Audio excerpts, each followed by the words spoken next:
Ok, wannan yake tambaya son shin na Allah wani business zan iya farawa da jarin naira 17,000. Ok guys, a wannan bidiyon zan nuna muku wasu business wanda za ka iya farawa da jarin naira 10,000. Na san mutane da yawa za su yi confusing like suna tunanin ai jarin 10,000 bai kai musu jari ba ko kuma makamancin wannan ko kuma ba su san wani kalan business ma za su iya farawa da wannan jarin 10,000 ba.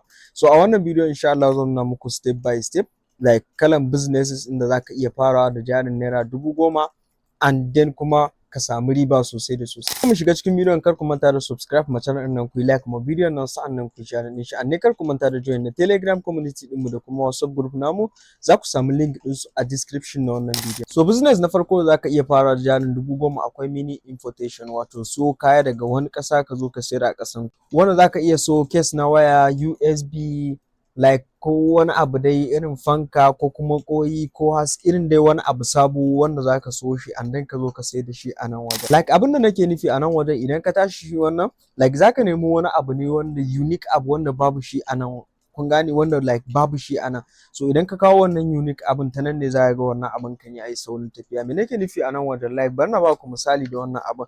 Lokacin na zaga like a yanda muke ina so zan siya iya wannan abin OTG, like na zaga ban same shi ba, kun gane, gashi nan na zaga ina so na siye shi ban samu a nan ba. Like da na duba shi a wannan, okay, da ban same shi ba kawai sai na sayi wannan like ta online. Za ku gan shi set yake like na kowane waya, idan ina so zan iya cirewa na yi amfani da shi. But amma abin da zai ba ku mamaki, farashin da na siyi wannan din like za ku gan shi in set ne, kowanne akwai, but amma iya wannan din a kasuwa a nan normally inda na same shi ya haura 1,000 ma. Yes, ya haura 1,000, but amma duka wannan set din idan na faɗa muku farashin da na so shi like za ku yi mamaki. I think around bai fi 2,000 na siye shi ba, wanda kuma bayan shi za ku ga like zan iya saka waya na yi kallo ko kuma na yi wani abu da shi, kun gan shi like yanda yake. But amma me yasa za ku ga like wannan abun irin babu shi, kun gane, like irin abu ne wanda babu shi a nan wajen. So in na kawo shi kuma na yi sauki, yanzu wannan like ina ce zan sayar da shi 3,000, na ce zan sayar, ina samun mai siya za ku ga da gudu da a bani kai even 5,000 ma idan zan sayar shi. Kun ga lokaci guda na ci riban naira 2,000. And haka kuma like in baku misali da wannan mic din kamar yadda kuke ganin shi, like wannan kun ga irin mic ne like wani abu ne unique shi ma. Bayan wannan kuma like masu yin content creation, kun gane, akwai wanda ma shi a garin da yake babu wannan, babu irin waɗannan mic din. And then anan wannan mic din idan zaka siye shi a nan wajen ya haura 20,000 mai guda ɗayan shi ma, like ya kai wajen 30,000 I think, ya haura 20,000. But amma idan na faɗa muku a nawa na so shi ma like za ku yi mamaki. Na so shi around ko 5k ma ina ga bai kai ba. Yes, ba ni tunanin ya kai 5k ma, na ɗan manta farashin, amma bai kai 5,000 ba ma na siye shi. Like kun ga da shi ma nake amfani yanzu haka, na siye shi. So kun ga irin waɗannan abun like idan ka kawo su ka zo za ka sayar, like lokaci guda za ka ga ka samu riba, kun gane, lokaci guda za ka ga ka samu riban ka, like ka so abu kaza a farashi mai sauki ka sai da shi da farashi mai tsada. Sai apart from wannan ma like bari na sake baku misali, kamar baku misali kun ga da wannan fankan, like lokacin da na kawo wannan fankan da yawa lokacin da na kawo su ina ga around ma lokacin gaskiya ni dai ban san wani a Najeriya ma wanda ya kawo su ba. Yes, lokacin da na kawo su like na gan shi unique abu ne kuma nake tunanin yes zai shiga, na kawo shi na gwada shi and then kuma ya shiga, kuma na kawo shi da yawa don na sassayar, kun gane, na sai da shi kuma na samu riba na.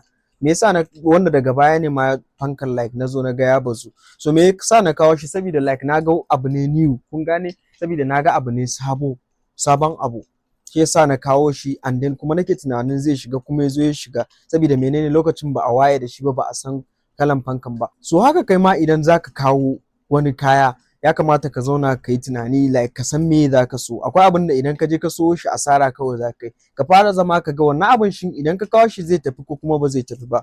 Idan ba zai tafi ba ka bar shi, idan kuma zai tafi maka ka so shi. And then daɗin shi shine su irin waɗannan abubuwan duk za ka same su a farashi ne masu sauƙi. Yawanci kun ga abin da na muku misali duk like ba su kai 10,000 ba, ba su ma kai 10,000 ba, wanda kun ga 10,000 ka misali za ka iya, akwai abin da za ka iya so guda 3, wanda za ka iya so guda 2 ka zo ka fara sayarwa. Like idan ka so shi ka so shi za ka zo ka ɗan ɗaure riban ka, idan ka ɗaure riban ka za ka sai da abin ka. And then abu mai muhimmanci shine before ka so waɗannan kayan, before ka fara so kaya kana sayarwa, shin wani kalan kaya kamata ka so and then wasu ya kamata ka sayar. Okay, so before ka so kaya yana da kyau ka zauna ka tsaya ka duba community naka. In ma physical abubuwa kake so ka sayar, kana so ka sayar ma 'yan anguwanku ne ko kuma a'a kana da kana da followers mabiyanka a shafinka na internet, like yana da kyau ka zauna ka yi tunani wani kalan product za ka so, and then wasuwa kuma za ka yi talla, suwa masu siyan wannan product ɗinka. Kun ga yanzu kamar ni misali da nake like ina da followers a social media online, ina da mutane, so kuma and then kuma mutane na waɗanda suke bibiya na yawanci irin wanda ra'ayinsu ya shafi akan abin da ya shafi online ne, a'a making kuɗi, a'a content creation da dai sauransu. Okay, so kun ga like followers ina yawanci maza ne da kuma irin wanda ra'ayinsu yake kan wannan. Yanzu kun ga that means yanzu idan na je na so takalman ƙwallo na zo ina tallan shi, ba lallai in samu mai siya ba. Haka kuma inda zan je yanzu in kawo wani kayan kicin dukkan shi, ba lallai in samu wanda zai siya ba. Haka like in na kawo wani abu wanda baya relating da su mabiyana, idan na kawo shi ƙarshe za a bani da shi ne. But amma yau sai na je na kawo wani light wanda yake da haske kuma yayi sauki, like ina tallan shi za a iya samun wanda zai siya. Me yasa? Saboda mutane na wanda suke bibiya na suna da ra'ayin, akwai wanda yake da ra'ayin content creation kuma baya da kuɗin da zai je ya siyi manyan kayan aiki. Like idan na kawo tallan mic, shi ma zan samu mai siya saboda mutane ne wanda suke bibiya na suna da ra'ayi da wannan abun. A'a, idan na kawo dai wani abu wanda mutane na suke da ra'ayi a kai, so yana da kyau idan za ka kawo ka zauna ka duba mutanen ka. Haka idan a area anguwanku ne za ka na tallan wannan abun, like ka duba yanayin su, like me idan ka kawo musu zai tafi. Dukkan abu duk saukin shi idan ka kawo abin da su ba su da ra'ayi a kai. Yanzu for example kamar yadda na baku misali da shi wannan, yanzu shi wannan kun ga ba kowa bane yanzu zai iya siya, sai wanda ya san amfanin shi, like zai iya cire kuɗin shi ma har ya siyi wannan abin. So yana da kyau duk abin da za ka kawo like ka fara zama ga okay, so wannan abin idan na kawo shi solution din me zai baya. Kun gane solution din me zai bayar. Muku misali yanzu da fankan nan, lokacin da na kawo shi kun ga na kawo shi lokacin zafi ne, like lokacin zafin da na kawo shi wanda kun ga saman shi idan aka sa mishi kankara ko ruwan sanyi yana bada yana bada sanyi, kuma gashi na kawo shi a lokacin da ya kamata, so shi yasa ya tafi. Amma da lokacin zafi na kawo shi ko kuma irin abin da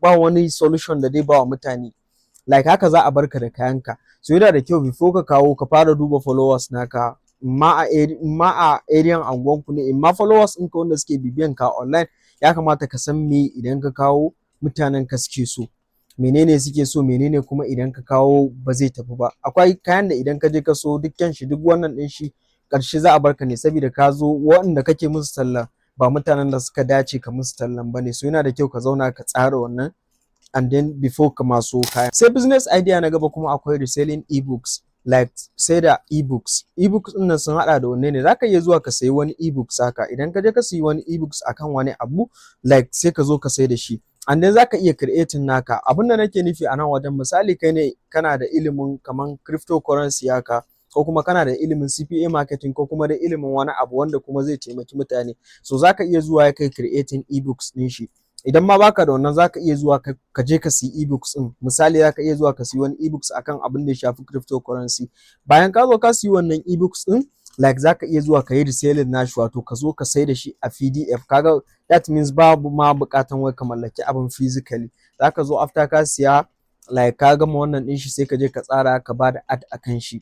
Like abin da yasa wannan kun ga, like shi ma zamu ce zaka yi amfani da kuɗi. Me yasa zaka yi amfani da kuɗi? Saboda running ad, like after ka siyi ebooks din da ka zo ka like ka je ka mishi bana, like idan baka iya bana ba zaka iya biya maka ka mishi bana. After ka mishi bana zaka iya zuwa Facebook ko kuma Instagram ko TikTok ka je ka bada talle na wannan PDF ɗinka, like ka tsara tallanka. Idan ka tsara tallanka za ga wanda za a samu wanda yake son wannan PDF ɗinka, like shi ma before amma ka je ka siyi ebooks, like ka fara zama ka duba shi ma like na wani solution ne, like mutane kuma menene yanzu suka fi focusing akai.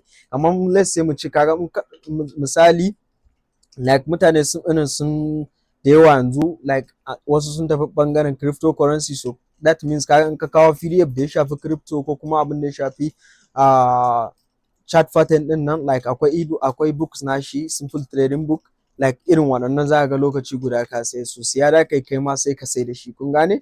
Amma yanda za a yi shi wannan business din yanda zai tafi maka shine yanayin yanda ka tsara ad naka, yanda ka tsara tallanka. Kun gane? Saboda in ka tsara tallanka shine zai ja hankalin mutane like za ga an samu wanda suka yi clicking suka siyi wannan book nakan za ka iya ɗaura mishi ɗan ribanka a kai. Sai business idea na gaba kuma akwai affiliate marketing. Yes, za ku ji na ce affiliate marketing ko yes, za mu saka affiliate marketing a ciki.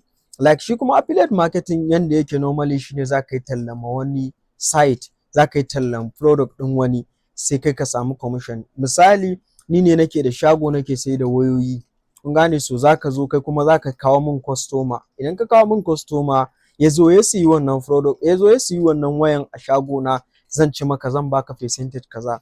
Kun gane, like ba wai za ka ɗauki wayan bane daga shagona, no, kawai kai dai za ka kawo min customer ne, amma mun yarjejeniya da kai. Idan ka kawo min mutum ya zo ya siyi waya a wajena, idan ya siyi waya a wajena kai kuma zan baka percentage kaza, ko mutum nawa ka kawo min zan baka percentage kaza. So ya za ka fara shi affiliate marketing? Yanda za ka fara affiliate marketing, akwai applications da yawa ko kuma ce site da yawa wanda suke da wannan tsarin affiliate marketing din. Daga cikin su za ka iya joining seller like Binance affiliate marketing, Bybit affiliate marketing, like AliExpress, Timo, da dai sauran site da yawa suna da tsarin affiliate marketing, wanda na faɗa muku normally ga yanda shi affiliate marketing yake. Ka kawo customer ya zo ya siyi kaya and then kai kuma ka samu commission. Kun ga that means like za ka iya kawo customer ya zo ya siyi kaya a Timo ta ƙarƙashin ka, idan ya siya za su baka commission. Za ka iya kawo wani ya zo ya siyi kaya a AliExpress, idan ya zo ya siya muddin ta link ɗin ka ya buɗe account ɗin shi za ka samu commission. Kun gane, so akwai irin waɗannan tsarin. Like akwai wannan ɗin da ya shafi cryptocurrency, za ka iya zuwa kai joining affiliate marketing da Binance ko Bybit ko kuma wani kasuwan crypto. Like the more mutum ya zo yana trading za ka samu commission. Okay, so me yasa muka kawo shi a tsarin like business da za ka iya farawa da 10,000? So abin da yasa muka kawo shi, like yanzu misali idan za ka yi affiliate marketing, kun ga shi abu ne wanda yake buƙatan like mutane, kun gane, yake buƙatan mutane su gani. So wannan 10,000 da za ka yi amfani da shi, za mu yi amfani da shi ne wajen running ad. Misali let's say wannan mark ɗin ne kake so ka yi promoting ɗin shi daga AliExpress ko daga Timo, ko kuma misali da nake baku, amma kuma ya danganta ko wani ko wani application ne na crypto. So idan ka zo za ka iya amfani da wannan 10,000 sai ka yi running ad, wato sai ka bada talla ta yanda za a nuna wa mutane da yawa. Like duk wanda ya siyi wannan mark ɗin ta wannan link ɗin kan, idan maybe a TikTok za ka iya amfani da TikTok, Facebook, Instagram, duka za ka iya bada talla waɗannan wajajen. Yanda dai za ka samu mutane, so duk wanda ya bi ta wannan link ɗin ya je siyi wannan product ɗin, like kai kuma za ka samu commission. Baka da wani matsala, za ka ga commission ɗinka, kawai kai ka yi amfani da wannan 10,000 ka yi running ad ne, wanda idan ka yi dace like za ka ga mutane da yawa. In dai ka bi tsara tallan ka yanda ya kamata, an ka ɗauko product ɗin da ya dace ka ba da talla, za ka ga mutane da yawa sun siyi wannan product ɗin kan an kai making kuɗi da yawa. Sai business idea na gaba kuma akwai sai da data. Yes, like ban so in saka shi ba, but amma shi ma like yana daga cikin business da zaka iya fara. Me yasa ban so in saka shi ba? Saboda like yanzu an dan masa yawa, but amma shi ma business ne wanda zaka iya fara da jarin ka da bai wuce naira 10,000 ba. Like kana siyan data kana sayarwa. Misali zaka siya data a kowane 1 gig, let's say mu ce zaka siye shi a 200, ka zo ka sai da shi 230 ko 250, kaga lokaci guda ka ci naira 50 ɗinka ko ka ci naira 30. And then shi kuma sai da data like business ne wanda shi like kaman provision ne, like kullun yanzu sai an nemi data, kun gane, kullun sai an siyi data. But amma ban so in kawo shi ba saboda like an masa yawa yanzu, kun gane, like an masa yawa, kowa za ka ga application ɗin wane masu sai da data like sun yi yawa yanzu. But amma dai shi ma za mu saka shi, but amma kar mutum ya wani wannan akan shi saboda an mishi yawa. But amma ya danganta shi yanzu da area da kake. Idan area da kake babu wannan masu sai da data da yawa, so za ka iya fara shi wannan business ɗin kana siye da sai da data. Like shi ma yana kawo riba sosai, lokaci guda za ka ga ka samu riba sosai da sosai. Sai business idea na gaba kuma akwai YouTube short / TikTok, no face needed. Like wannan za ka na creating short videos ne, kun gane. But amma me yasa shi ma muka kawo shi, like muka kawo shi jerin business da za ka iya fara da 10,000. Like za ka iya fara ne like 10,000 ko daga 5,000 zuwa 10,000 zai ishe ka like ka fara wannan business ɗin. Shi kuma yaya yake, like za ka na creating videos ne, short videos, kun gane, kana creating short videos, babu buƙatan wai ka nuna fuskanka ko kuma ma a san wane ne mai wannan account ɗin. Za ka na ɗauki niche kamar na motivation ko kuma abin da ya shafi crypto ko kuma dai wani niche wanda kake ga zai tafi maka, zaka na creating videos ɗinka wanda zaka na amfani da AI ne kawai, zaka je ka rubuta mishi from like zai maka creating ɗin shi. After ya maka, kaje duka da AI zaka yi, kaje kai creating bidiyon ka zo kana ɗaurawa.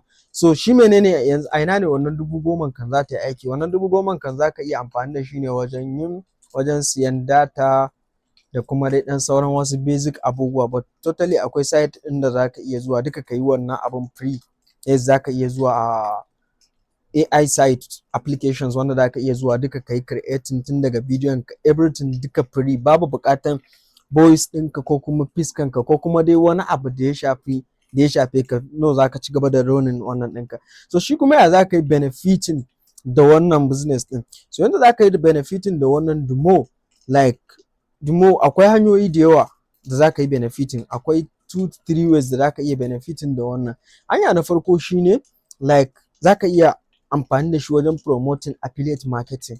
Yes, idan kana da wasu affiliate marketing zaka iya amfani da shi, zaka iya na running affiliate marketing, ka zo ka haɗa bidiyo na advert akan wani site kamar mu ce akan Binance, zaka zo ka haɗa bidiyo tunda babu buƙatan ka wannan, kawai zaka rubuta mishi AI ne zai maka creating from, zaka je ka creating bidiyon ka zo ka yi bidiyo akan Binance kaza kaza.